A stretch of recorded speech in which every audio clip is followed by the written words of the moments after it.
to the, I can get this thing to work, over to blood pressure.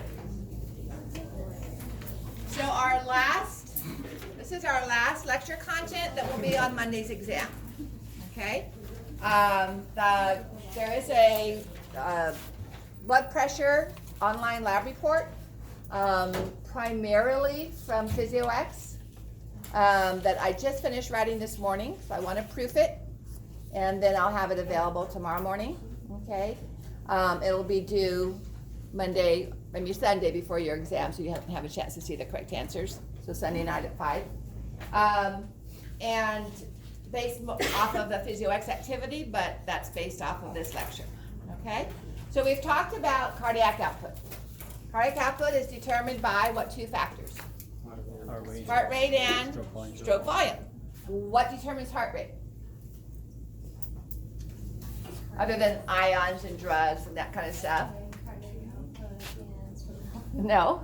Well, how do we change heart rate? What are the intrinsic mechanisms that are going to reflexively cause heart rate to go up and go down? Acetylcholine and norepinephrine. Yeah, autonomic nervous system. So sympathetic norepinephrine is going to speed it up, and acetylcholine from the parasympathetic nervous system is going to slow it down. What were the three factors that affected stroke volume?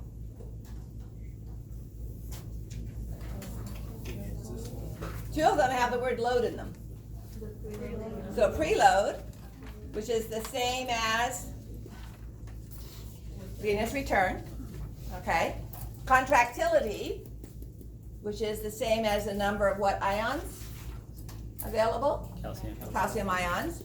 And then afterload, which is how much blood is still remaining in the aorta and the pulmonary trunk that the ventricles have to push against. So if you're diastolic, your resting heart pressure is high, that's going to show an elevated afterload. Okay, it means the heart has to overcome that pressure first before blood actually leaves the lungs. So we have cardiac output and stroke volume. Well, stroke volume and heart rate determine cardiac output. So cardiac output is going to affect blood pressure. The greater the volume of blood put into the blood vessels over a minute is going to increase blood pressure. The less blood that's put in over a minute, the lower the blood pressure is going to be. But that's not the only factor we have. We also have peripheral resistance. Okay? Peripheral resistance is directly related to several things and inversely proportional to other things. So that's what your PhysioX activity takes you. Hydrostatic pressure or hydrostatic tension is the same thing as blood pressure.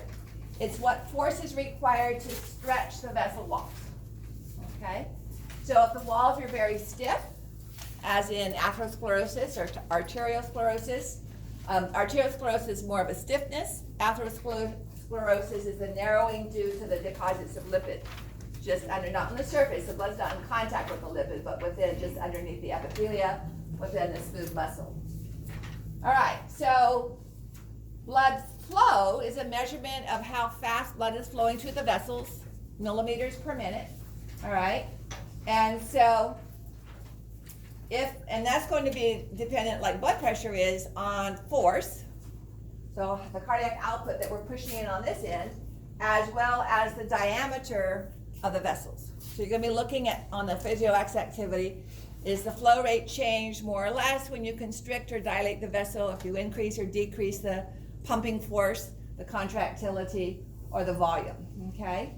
So here, the pressure is greater, all right, here, but the diameter of the vessel, when we look at the diameter, is greater as well. Here the pressure is lower, but the diameter is also different, and so we have a simple, an equal flow. Now this is a look at the mean arterial pressure, which is not the same as average. So while that's up there for a moment, let's take a minute here to talk about. We're going to use some terms that we've used in the past. One is systolic and the other is diastolic. So what is the heart doing during diastole? Pardon? Relaxing. So we talk about end diastolic pressure, volume. So that was the volume in the ventricles at the end of resting. So when the ventricles contract and close the atrioventricular valve, that's our maximum ventricular volume. at the end of diastole. And then the ventricles contract and eject blood. And as the semilunar valves open, as soon as they close and we're in isovolumetric relaxation, that's the lowest volume of blood that we have in the heart until it starts to fill again. And that would be our end systolic volume. So end diastolic volume is greater than in systole. In systolic volume, we said the difference between the two was stroke volume. How much blood was contracted by, was ejected from the heart with one contraction. So now when we look at blood pressure, we talk about systolic pressure.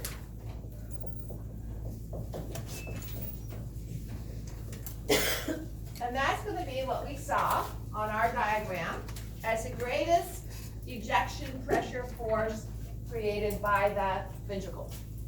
When the AV valves are closed and the semilunar valves are open, the ventricles are fully contracted before the T wave starts. We have the highest pressure in the aorta, okay? And that's our systolic pressure if we're measuring it, at least in the aorta. Then, down here, where we have our ventricle relaxing, then that is the volume there, and the volume, we're not measuring ventricular volume, but as with that is not allowing any more blood to be pumped into the aorta. So our aortic pressure is doing this.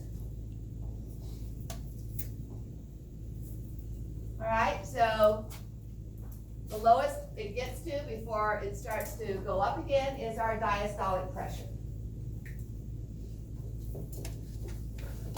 Now we usually see a range of numbers. I don't think that textbooks have changed, but nursing and medical concepts have changed. So 140 over 90 and 90 over 60 are given as the healthy ranges, where 120 over 80 is the average of healthy. In fact, now you'll see that this is given as a pre-hypertensive number, okay?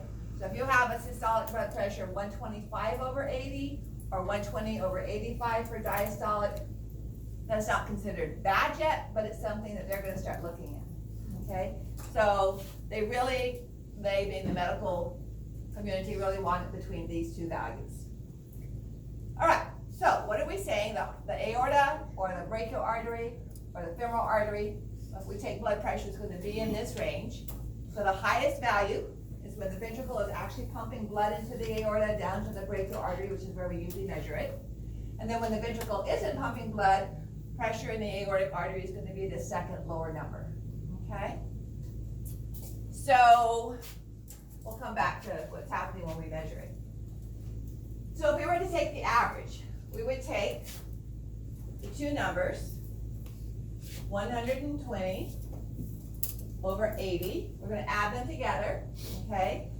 And we get 200 when we add 120 plus 80, systolic and diastolic pressure. And when we divide that by 2, we get an average of 100 millimeters of mercury, okay? However, when we look at mean arterial pressure, and they don't have the word arterial here, but we can't really measure blood pressure otherwise if it's still in the body. Notice that here would be the average pressure, here's 100. When we look at the mean arterial pressure, it's less than average. Anybody have an idea why? If your heart rate is 60 beats a minute, is your heart contracting, pumping out blood? Is it in ventricular ejection for the same amount of time that it is in ventricular filling? Does each contraction does each stroke volume last a whole second? When you look at that ECG strip? No. So if you have 60 seconds of ECG strip, you have some relaxation time, right? Each contraction is not going to take a whole second if you have a heart rate of 60 seconds. So the heart is in relaxation, meaning the blood vessels are not having blood being pumped into them for an equal amount of time as they are relaxed. So the blood vessels are getting no blood, for a longer period of time than they are getting blood. So I don't know if you do much with math or statistics, but if I were to take a class of 100 students and get the average test value, it could be 62%, all right? How would I figure out mean? There's an easier way to do it, but mean is what number occurs the most often. So if I have a lot of people getting 30%, and some people getting 110 and 120, I might come out to an average of 62, but my mean is going to be less than that. At the same time, if I have a few people getting 5% and 15%, but a lot of people getting 75%, my average might be 62, but my mean, the most often occurring number, is going to be higher than them, okay? So amount of times that a number occurs is going to give more weight to the mean. So when we measure mean arterial pressure, there's a mechanism for doing it, a mathematical formula that you'll see in your lab packet. So average is just adding systolic to diastolic and dividing by 2. So I'll write that up on the board before we move on. So average blood pressure is equal to systolic pressure plus diastolic pressure, and dividing the whole thing by 2 because we have 2 values, okay? Whereas the mean arterial, not mean average, but mean arterial pressure, which is abbreviated MAP, is going to be equal to diastolic pressure. That's the lower value when blood is not equal entering into the arteries, plus 1/3 of the pulse pressure. Not diastolic plus pulse pressure divided by 3, but 1/3 of pulse pressure. The word pulse in there doesn't make any sense. Okay, I'll just admit that right off the bat. Pulse pressure is the difference between systolic and diastolic. Okay? So I'll write that down here as a definition.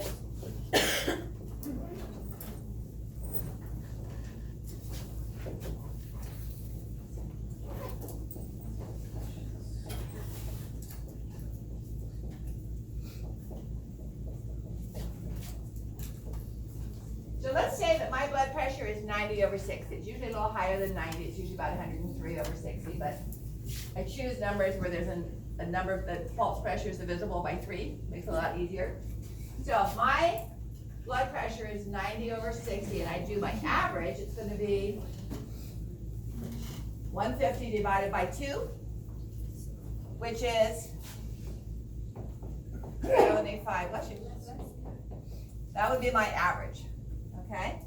If I do my mean arterial pressure, then I would take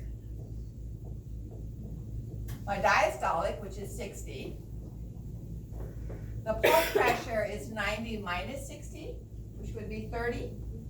Okay? 30 divided by 3 would be 10. So let me write the numbers out in case you're coming back here and wondering where those came from.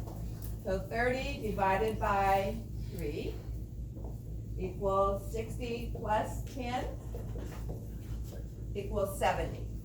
Not much of a difference, but if we do it the average, my blood pressure average would be 75. But because my heart is at rest more than it's working, the arterial pressure is going to be closer to 70. Okay? Now, if you're trying to take your blood pressure while you're exercising and your heart rate increases, that's not going to be as accurate. Okay? But for a resting heart rate, the mean arterial pressure is more accurate than the average pressure. And so what we see here, this lower line is mean arterial pressure, and the entire range of pressure changes until we get to the capillaries, and then we have no difference. We have no systolic or diastolic. We still have pressure, all right, but we have no systolic or diastolic pressure because we're not seeing a pulse once we're past capillaries, or at the venous end of capillaries. Okay. Now, pressure is going to be lowest in the receiving chambers, actually lowest in the ventricles if they're at rest. So one of the things that, if you were filling out the lab report and turning it in as a written report, one of the things I asked you to do, and I'm going to illustrate it for you because I want you to recognize what we're talking about, is the effect of intrathoracic pressure, okay? If we increase intrathoracic pressure by the Fetal maneuver, by squeezing, what are we doing to the amount of blood that can flow back into the heart? Are we increasing it or decreasing it? Decrease. We're decreasing it because the heart is squeezing and therefore not letting as much blood come in, okay? So, I'm old enough, like I had mentioned last week, that collagen and elastic fibers are starting to disappear from the back of my hand, so I can see my dorsal venous arch draining into my cephalic vein a little bit easier. And so if I let it hang down like this and let the blood backflow, it starts to create, I can actually feel a little bit of a ridge where the vein goes over the tendons of my fingers, okay? So when I raise that, and I see where that little bit of a ridge collapses, the pressure in my dorsal venous arch is equal to the pressure in my heart where the blood is returning, okay? And so there is a formula where you can figure out venous pressure in the heart, or resting heart pressure, and it's usually around 5 to 7 millimeters. And you compare that to the resting arterial pressure at between 60 and 80, okay, and it's quite a bit of difference. So what we're gonna do is I'm gonna estimate where my right atrium is, okay? And it's an estimate, I'm not allowing anybody to cut it open. And then I'm going to raise my hand until that line, that bump disappears, okay? I did this a few years ago, and one guy, his vein showed up well, and so he did it for like 3 or 4 different groups until he fainted almost. I mean, we had to throw a chair under him really fast because he did it like over and over. And it's not doing this that makes the difference, it's the, because you're not letting blood come back in, and when you're doing that, you're not letting blood go out, right? Because if it's not coming back in, it's not going out. So, if I start to crash, and the things will sometimes turn gray, I will admit that. So I always push a chair up here when I have students do it. All right, so I'm gonna raise this up. And measure that. It's not inches, but anyway, I'm just, so we measure this in millimeters. And I can really plug it into this formula with a specific gravity and all that kind of stuff of mercury, and it gives us, like I said, around 5 to 7 millimeters of pressure in the right atrium. And now I'm going to repeat that to illustrate for you the effect, things I do for science, if not for science for you guys, to illustrate the effect of increasing intrathoracic pressure, okay? So I'm going to have to raise my hand higher to overcome the squeeze in the heart that I'm doing by the Fetal maneuver. So the Fetal maneuver is squeezing your lungs down, squeezing your abdominal muscles, as if you were trying to have a, don't worry, I'm not going to have a bowel movement, but as if you were going to have a bowel movement, and this is why this can cause hemorrhoids and that kind of thing, and because you're trying to increase abdominal pressure. All right.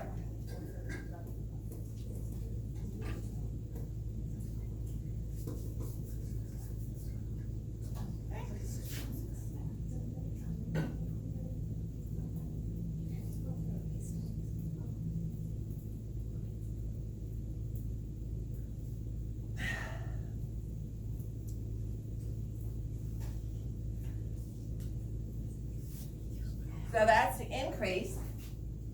Yours are down.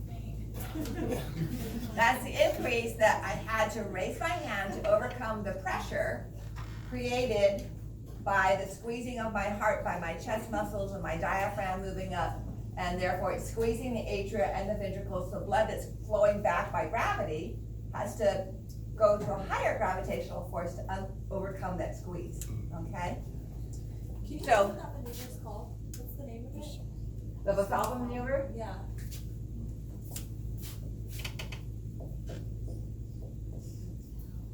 these are all these.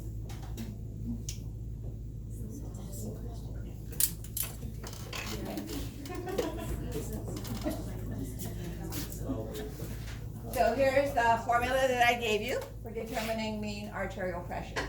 Okay. So, factors affecting blood pressure. As I said, we talked about cardiac output, peripheral resistance, and blood volume. Blood volume, of course, is going to affect cardiac output because blood volume is going to determine venous return.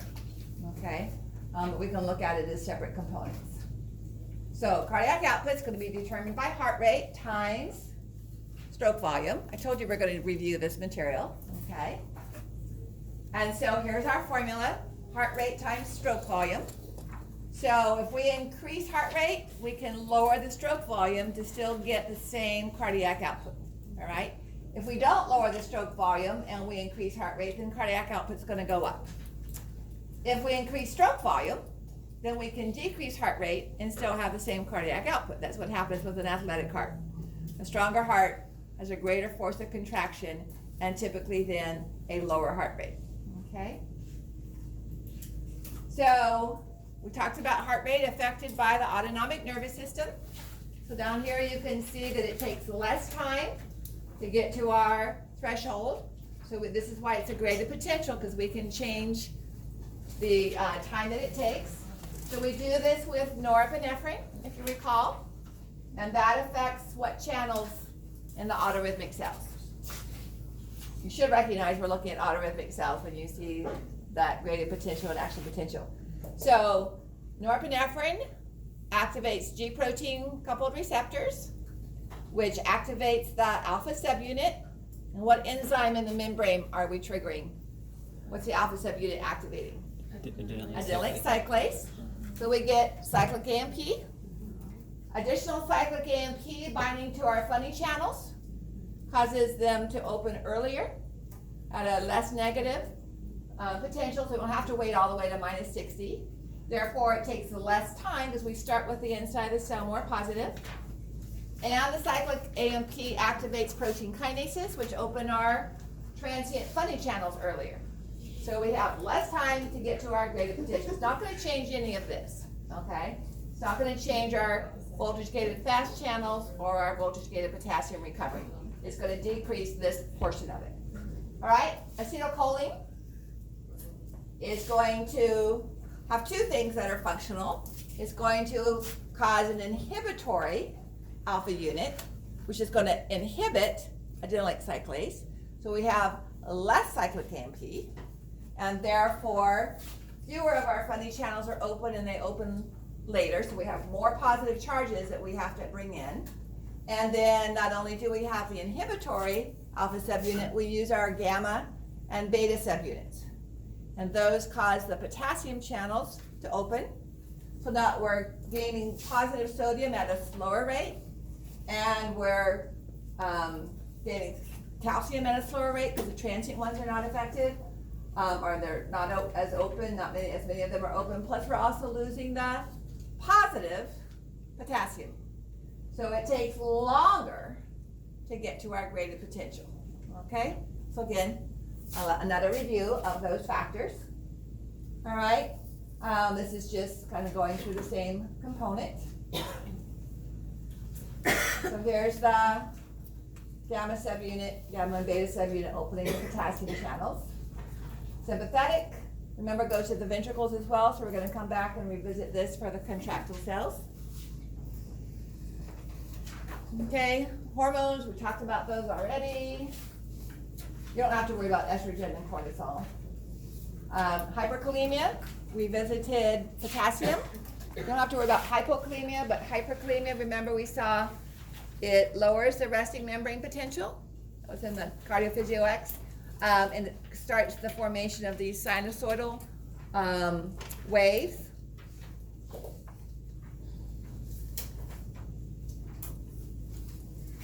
Stroke volume. So that was heart rate, various ions and so on. Stroke volume, we had two major causes changing stroke volume.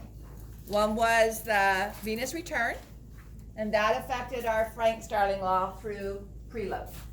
Okay. The other was contractility, and that was affected by calcium ions. So preload allowed the muscles to stretch out more, and therefore they contracted with a greater force to bring us back to our original end systolic volume.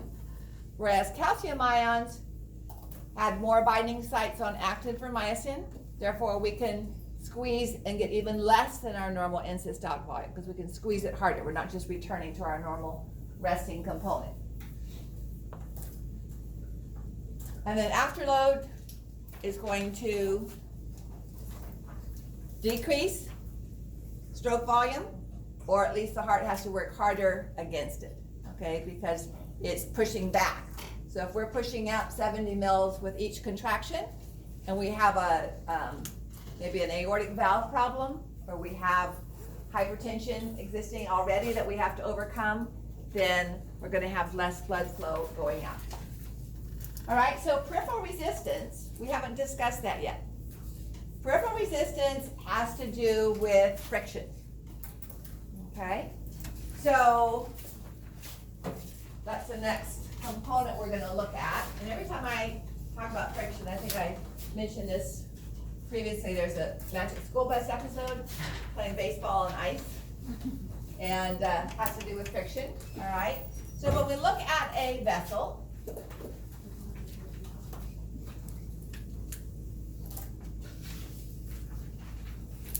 there is such a factor known as laminar flow.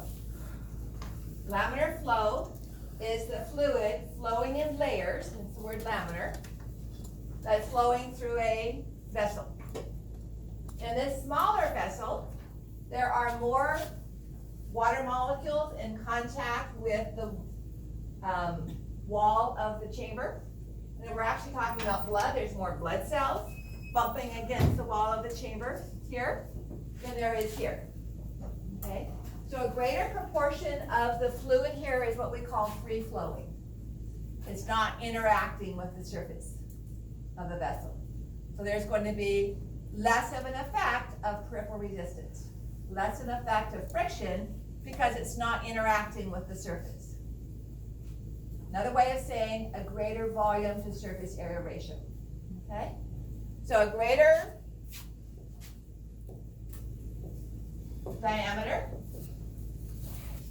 and often the term, instead of a whole diameter, that talks about the radius. The radius is half the diameter, if that makes sense. Okay, so this would be diameter, that would be radius. Okay, so greater diameter is going to increase the volume to surface area flow.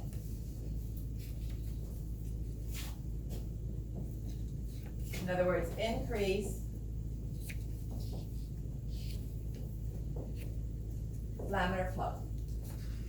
As we decrease the volume, all right, by contracting on the vessel or just putting it into a smaller vessel, then we have less of the volume in the vessel is in laminar flow. More of it's going to be in contact with the surface area of the vessel. Okay, so that's why when we were talking about vessels, I talked about the fact that in the aorta, sorry for drawing the aorta blue, there's a given volume of blood within a segment of the aorta. If we move to arterioles,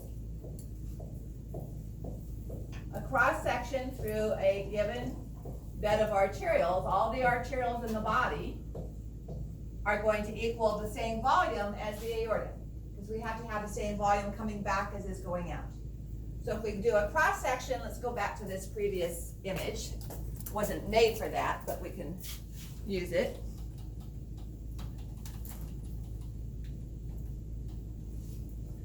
So a volume through the aorta is going to equal to all the volume of these arteries, and all the volume of the capillaries, and all the volume of the venules is all going to add up to the same value. All right? However, we have the greatest number of vessels are going to be capillaries, okay?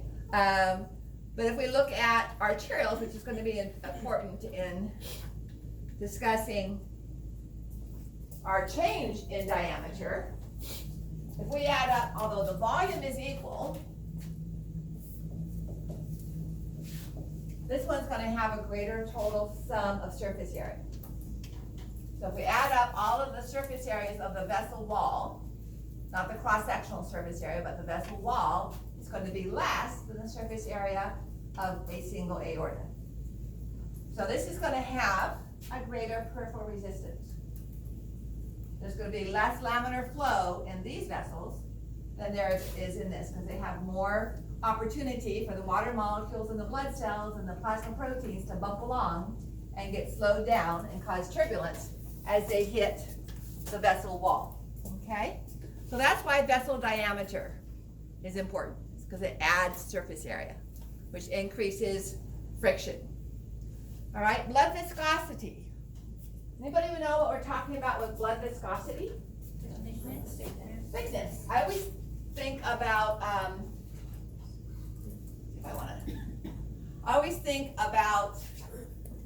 black bean soup. That's what I always use to describe blood viscosity. So if you're making soup, it's getting cool enough now for soup. If you're making soup and you take 4 cups of cooked beans and add them to a cup of broth, you're gonna be able to stick your fork in it and it's probably not gonna fall over too fast. If you change that ratio to 1 cup of cooked beans and 4 cups of broth, you're gonna need a spoon. All right, because it's gonna flow much more easily. So viscosity is thickness. And a viscous fluid like motor oil, isn't going to flow as well as just plain water. So what affects viscosity in the blood? Viscosity is going to be affected by the content of the blood and its ratio. So what we're looking at here is the ratio of fluid to several factors. Primarily plasma proteins. And these are made by the liver. Proteins that are transporting iron, proteins that are transporting lipids, albumin, which is an osmotic protein we'll talk about in our next unit, and blood cells. So red blood cells, which are most numerous, these are in the millions, and white blood cells, which are in the thousands, okay? And then a few platelets. So if we change this ratio, we're going to change viscosity.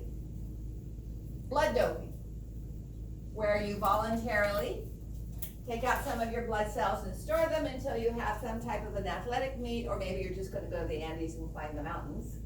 And so you add red blood cells back to your body. You're going to increase the number of red blood cells without increasing the amount of fluid much, and your blood viscosity is going to go up, okay?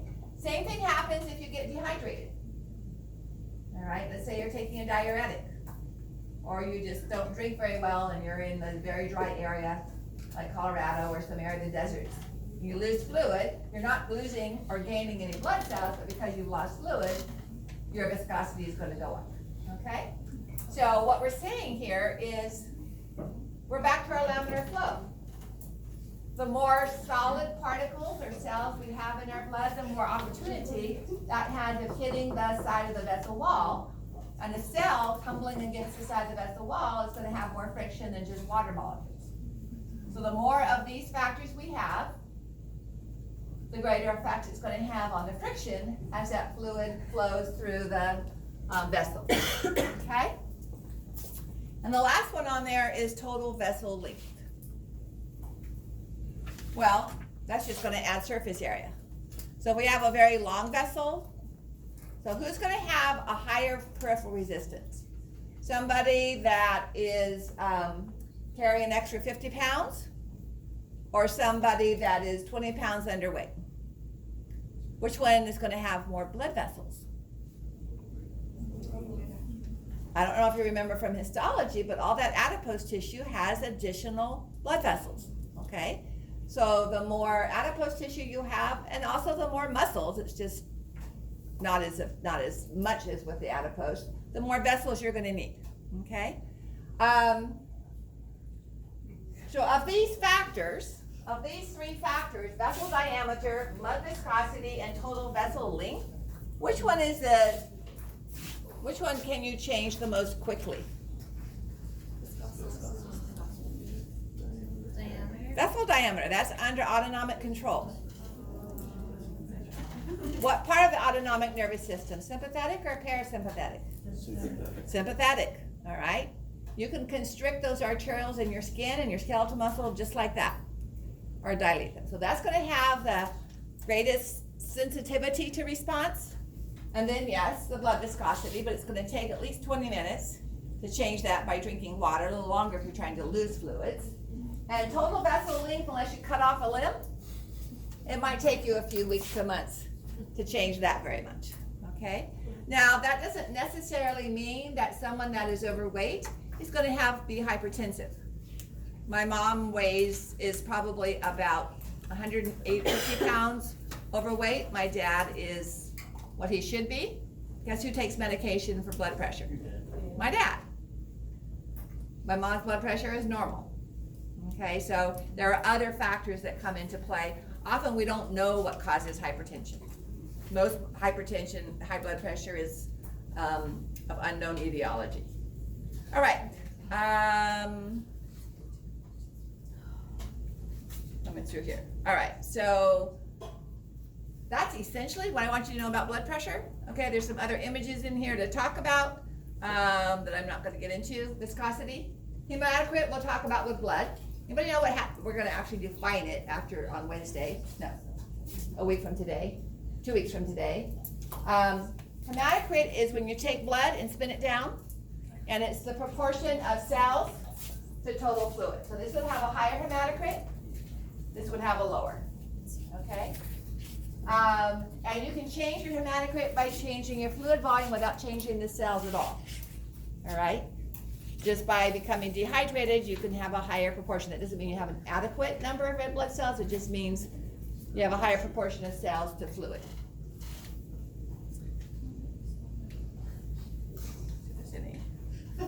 Okay, so here's kind of a summary of all of that. It always is like a flow chart. You already know most of this stuff, so don't be intimidated by all the boxes. Because we've already talked about cardiac output, right? Cardiac output is equal to heart rate and stroke volume. If we increase the sympathetic nervous system, it increases both heart rate and stroke volume, whereas parasympathetic only changes heart rate. We know that. Venous return. What factors affect venous return? Exercise, dehydration or hydration. So if we pee out a lot of our fluid, we're going to have less venous return, and therefore less cardiac output, and therefore less blood pressure. Okay? So most of this is going to be logical, common sense. Okay? Now I do want to cover very briefly, because we're going to cover it again when we get to the urinary system. And those are three hormones that regulate blood pressure by regulating blood volume. And what's the one ion that's most effective on changing blood volume? No? Mary had a little lamb, wherever Mary went, her lamb was sure to go.